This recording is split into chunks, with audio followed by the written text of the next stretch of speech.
መኃልየ መኃልይ ዘሰሎሞን ምዕራፍ 5 እህቴ ሙሽራዬ ሆይ ወደ ገነቴ ገባሁ። ከርቤን ከሽቶዬ ጋር ለቀምኩ። እንጀራዬን ከማሬ ጋር በላሁ። የወይን ጠጄን ከወተቴ ጋር ጠጣሁ። ባልንጀሮቼ ሆይ ኑ ብሉ፣ ወዳጄ ሆይ ጠጪ፣ እስክትረኪ ድረስ ጠጪ። እኔ ተኝቻለሁ፣ ልቤ ግን ነቅቷል። የውዴ ቃል ነው፣ እርሱም ደጁን ይመታል። እህቴ ወዳጄ ርግቤ መደምደሚያዬ ሆይ በራሴ ጠል በቆንዳላዬም የሌሊት ነጠብጣብ ሞልቶበታልና ክፈችልኝ። ቀሚሴን አወለቁ፣ እንዴት ለብሰዋለሁ? እግሬን ታጠብኩ፣ እንዴት አሳድፈዋለሁ? ውዴ እጁን በቀዳዳ ሰደደ፣ አንጀቴም ስለ እርሱ ታወከ። ለውዴ እከፍትለት ዘንድ ተነሳሁ። እጆቼ በደጁ መወርወሪያ ላይ ከርቤን አፈሰሱ፣ ጣቶቼ ፈሳሹን ከርቤ አንጠበጠቡ። ለውዴ ከፈትኩለት፣ ውዴ ግን ፈቀቅ ብሎ አልፎ ነበር። ነፍሴ ከቃሉ የተነሳ ደነገጠች። ፈለግኩት፣ አላገኘሁትም። ጠራሁት፣ አልመለሰልኝም። ከተማይቱን የሚዞሩት ጠባቂዎች አገኙኝ፣ መቱኝ፣ አቆሰሉኝም። ቅጥር ጠባቂዎችም የዓይነ ርግብ መሸፈኛዬን ወሰዱት። እናንተ የኢየሩሳሌም ቆነጃጅት ሆይ አምላችኋለሁ፣ ውዴን ያገኛችሁት እንደሆነ እኔ ከፍቅር የተነሳ መታመሜን ንገሩት። አንቺ በሴቶች ዘንድ የተዋብሽ ሆይ ከሌላ ወዳጅ ይልቅ ውድሽ ማን ነው?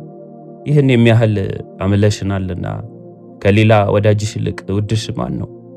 ውዴ ነጭና ቀይ ነው፣ ከእልፍ የተመረጠ ነው። ራሱ ምዝምዝ ወርቅ ነው፣ ቆንዳላው የተዝረፈረፈ ነው። እንደ ቁራ ጥቁረትም ጥቁር ነው። ዓይኖቹ በሙሉ ፈሳሽ አጠገብ እንዳሉ በወተት እንደታጠቡ በፈሳሽ ውሃ አጠገብ እንደተቀመጡ እንደ ርግቦች ናቸው። ጉንጩና ጉንጩ የሽቱ መደብ እርከን እንዳለበት እንደ ሽቱ አትክልት ናቸው። ከንፈሮቹ እንደ አበቦች ናቸው፣ የሚፈስ ከርቤን ያንጠባጥባሉ። እጆቹ የቢረሌ ፈርጥ እንዳለበት እንደ ወርቅ ቀለበት ናቸው። አካሉ ብልሃተኛ እንደሰራው በሰምፔር እንዳጌጠ እንደ ዝሆን ጥርስ ነው። እግሮቹ በምዝምዝ ወርቅ እንደተመሰረቱ እንደ እብነ በረድ ምሰሶች ናቸው። መልኩ እንደ ሊባኖስና እንደ ዝግባ ዛፍ መልካም ነው። አፉ እጅግ ጣፋጭ ነው፣ እርሱም ፈጽሞ ያማረ ነው። እናንተ የኢየሩሳሌም ቆነጃጅት ሆይ ውዴ ይህ ነው፣ ባልንጀራዬም ይህ ነው። መኃልየ መኃልይ ዘሰሎሞን ምዕራፍ 6 አንቺ በሴቶች ዘንድ የተዋብሽ ሆይ ከአንቺ ጋር እንፈልገው ዘንድ ውድሽ ወዴት ሄደ? ውድሽስ ወዴት ፈቀቅ አለ? ውዴ በገነቱ መንጋውን ያሰማራ ዘንድ አበባውን ይሰበስብ ዘንድ ወደ ሽቱ መደብ ወደ ገነቱ ወረደ። እኔ የውዴ ነኝ፣ ውዴም የእኔ ነው። በሱፉ አበባ መካከል መንጋውን ያሰማራል። ወዳጄ ሆይ እንደ ቴርሳ ውብ ነሽ፣ እንደ ኢየሩሳሌም የሚያማርሽ ነሽ። ዓላማ ይዞ እንደተሰለፈ ሰራዊት ታስፈሪያለሽ። አውከውኛልና ዓይኖችሽን ከፊቴ መልሺ። ፀጉርሽ ከገላአድ እንደወረደ እንደ ፍየል መንጋ ነው። ጥርሶችሽ ታጥበው እንደወጡ ሁለት መንታ እንደወለዱ ከእነርሱም መካን እንደሌለባቸው መንጎች ናቸው። በዓይነ ርግብ መሸፈኛሽ ውስጥ ጉንጭና ጉንጭሽ እንደተከፈለ ሮማን ናቸው። 60 ነገሥታት 80ም ቁባቶች ቁጥር የሌላቸው ቆነጃጅት አሉ። ርግቤ መደምደሚያዬም አንዲት ናት፣ ለእናቷ አንዲት ናት፣ ለወለደቻትም የተመረጠች ናት። ቆነጃጅትም አይተው አሞገሷት፣ ንግሥታትና ቁባቶችም አመሰገኗት። ይቺ እንደ ማለዳ ብርሃን የምትጎበኝ እንደ ጨረቃ የተዋበች እንደ ፀሐይም የጠራች ዓላማ ይዞ እንደተሰለፈ ሰራዊት የምታስፈራ ማናት? የወንዙን ዳር ልምላሜ አይ ዘንድ ዓይኑ አብቦ ሮማኑ አፍርቶ እንደሆነ እመለከት ዘንድ ወደ ገውዝ ገነት ወረዱ። ሳላውቅ ነፍሴ በከበረው ሰረገላ ላይ አስቀመጠችኝ። መኃልየ መኃልይ ዘሰሎሞን ምዕራፍ 7 አንቺ ሱላማጢስ ሆይ ተመለሽ፣ ተመለሽ፣ እናይሽ ዘንድ ተመለሽ፣ ተመለሽ። በሱላማጢስ ምን ታያላችሁ? እርሷ እንደ መሃናይም ዘፈን ናት። አንቺ የመኮንን ልጅ ሆይ እግሮችሽ በጫማ ውስጥ እንዴት ውቦች ናቸው! ዳሌዎችሽስ በአንጥረኛ እጅ እንደተሰሩ እንደ ዕንቆች ይመስላሉ። እምብርትሽ የወይን ጠጅ እንደማይጎድልበት እንደ ተነጠጠ ጽዋ ነው። ሆድሽ ልክ እንደ ስንዴ ክምር በአበባም እንደታጠረ ነው። ሁለቱ ጡቶችሽ እንደ ሁለቱ መንታ እንደ ሚዳቋ ግልገሎች ናቸው። አንገትሽ እንደ ዝሆን ጥርስ ግንብ ነው። አይኖችሽ በሐሴቦን ውስጥ በባትረቢ በር አጠገብ እንደ ውሃ ኩሬዎች ናቸው። አፍንጫሽ ወደ ደማስቆ አፋዛዥ እንደሚመለከት እንደ ሊባኖስ ግንብ ነው። ራስሽ እንደ ቀርሜሎስ ተራራ በላይሽ ነው። የራስሽም ጠጉር እንደ ሐምራዊ ሐር ነው። ንጉሡ በሹርባው ታስሯል። ወዳጄ ሆይ እንዴት የተዋብሽ ነሽ! እንዴትስ ደስ ታሰኛለሽ! ይህ ቁመትሽ የዘንባባ ዛፍ ይመስላል። ጡቶችሽም የወይን ዘለላ ይመስላሉ። ወደ ዘንባባው ዛፍ እወጣለሁ፣ ጫፎቿንም እይዛለሁ አሉ። ጡቶችሽ እንደ ወይን ዘለላ፣ የአፍንጫሽም ሽቱ እንደ እንኮይ ናቸው።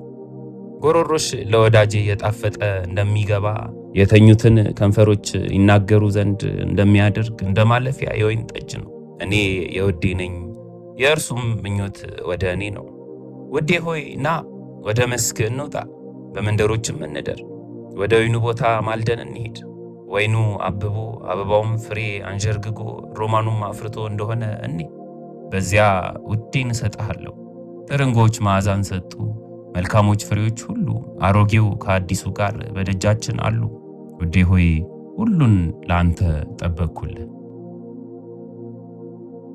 መኃልየ መኃልይ ዘሰሎሞን ምዕራፍ 8 አንተ የእናቴን ጡት እንደጠባ እንደ ወንድሜ ምን ነው በሆንክ?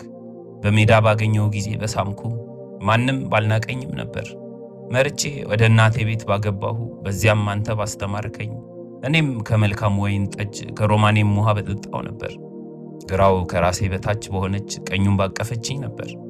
እናንት የኢየሩሳሌም ቆነጃጅት ሆይ እርሱ እስኪፈልግ ድረስ ፍቅርን እንዳታነሳሱትም አምላችኋለሁ። በውዷ ላይ ተደግፋ ከምድረ በዳ የምትወጣ ይህች ማን ናት? ከእንኮይ በታች አስነሳው፣ በዚያ እናትህ ወለደች፣ በዚያም ወላጅ እናትህ አማጠች። እንደ ማኅተም በልብህ እንደ ማኅተም በክንድህ አኑረኝ።